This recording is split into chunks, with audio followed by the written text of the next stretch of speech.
ولقد خلقنا الإنسان ونعلم ما توسوس به نفسه ونحن أقرب إليه من حبل الوريد إذ يتلقى المتلقيان عن اليمين وعن الشمال قعيد ما يلفظ من قول إلا لديه رقيب عتيد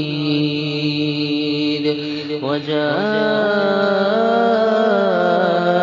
سكرة الموت بالحق ذلك ما كنت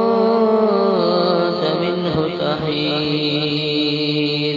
لنفخ في الصور ذلك يوم الوعيد وجاءت كل نفس معها سائق وشهيد لقد كنت في غفلة من هذا فكشفنا عنك غطاءك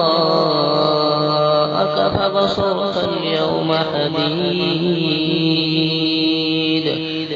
وقال قرينه هذا ما لدي عتيد ألقيا في جهنم كل كفار عنيد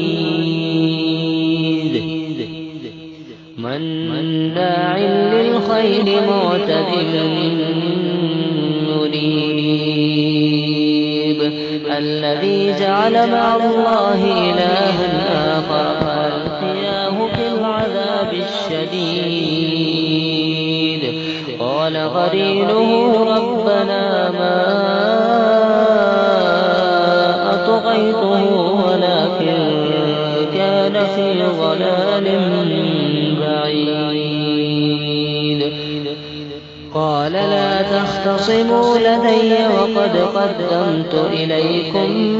بالوعيد